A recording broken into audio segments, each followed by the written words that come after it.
Shillong Cityৰ beautiful view চাই আৰু ডাৱৰৰ লগত কথা পাতি পাতি আমি আহি পাওঁ এই বিউটিফুল Laitlum Canyon। মেঘৰ ভাষাস্থানলৈ আপোনাক স্বাগতম। শ্বিলঙৰ পৰা 28 কিলোমিটাৰ দূৰত থকা এই Laitlum Canyonৰ মিনিংটো হৈছে এণ্ড অফ হিলছ। ইয়াত আপুনি পাহাৰ আৰু ডাৱৰৰ মাজৰ ধুনীয়া সম্পৰ্ক দেখিবলৈ পাব। ডাৱৰে আপোনাক বিভিন্ন খেলো দেখুৱাব, বতাহটো আছেই, মাজতে ৰ'দো দিব, মাজতে বৰষুণ। মই আপোনাক আৰু এটা ধুনীয়া বস্তু দেখুৱাম। কালাৰটো নাইকিয়া হৈ থাকিলে।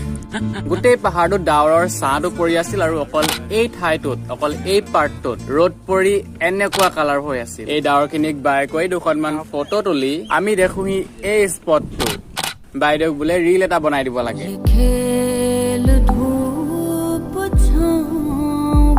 আপুনি যদি এতিয়ালৈকে Laitlum যোৱা নাই, এবাৰ নিশ্চয় যাব, বহুত ভাল পাব আপুনি। অ'কে, ইয়াতে আমাৰ শ্বিলং মেঘালয় ট্ৰিপটো শেষ হয় আৰু আমি ঘূৰি আহো অসমত।